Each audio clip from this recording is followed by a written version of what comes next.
Hi, I'm Bill Falk. This is our 6th pole vault video, and never, never, never have we needed one more than right now.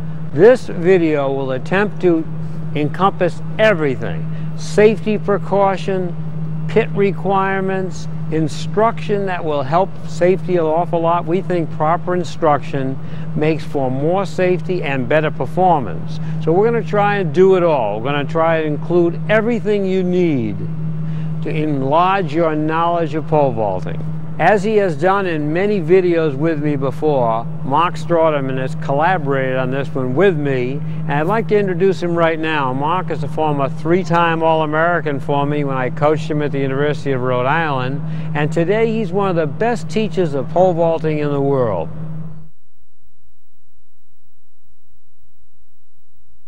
Safety is an important issue in the vault.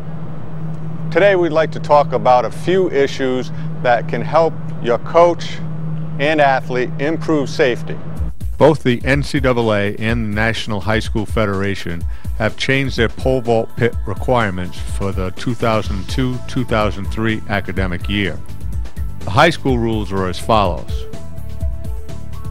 The overall length is 20 feet 2 inches with 19 feet 8 inch wide back units,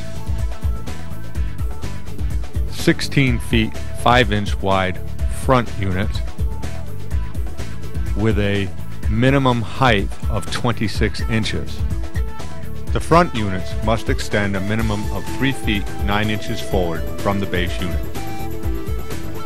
Additionally, there needs to be 16 feet 5 inches of protection behind the plant box. The whole pit must be covered by a common top pad. The NCAA rule requirements are as follows. The overall length is 22 feet 5 inches, while the width of the entire pit, both front and back, is 19 feet 8 inches wide.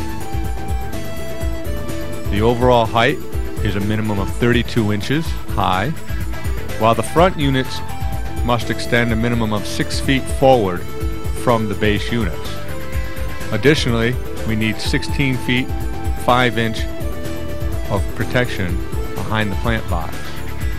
The entire pit must be covered by a common cover.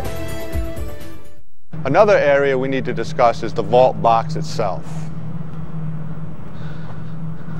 The vault box area is of major concern to prevent injuries.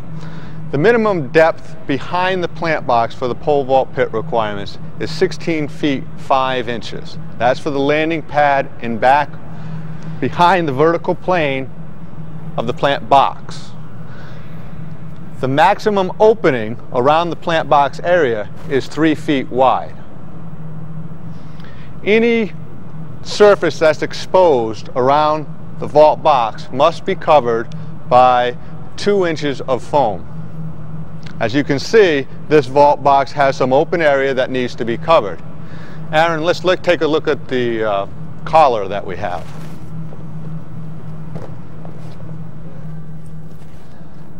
Now the box collar is in place. We've covered the exposed surface. There's another area we can increase safety, and that's by surrounding the pit with an additional 2 inches of foam. The additional padding is not a requirement, but it is a good measure to ensure safety. One of the best ways to ensure safety is through proper technique and coaching.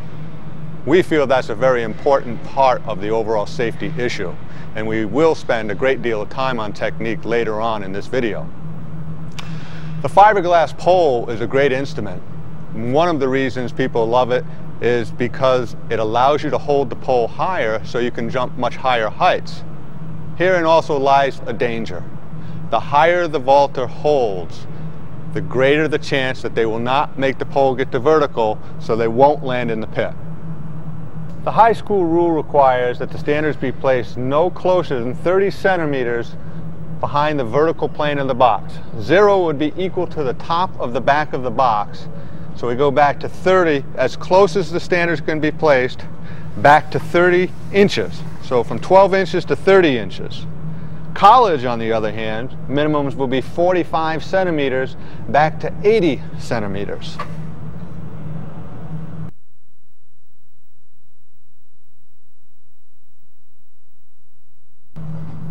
Pole use and pole care are another important safety measure.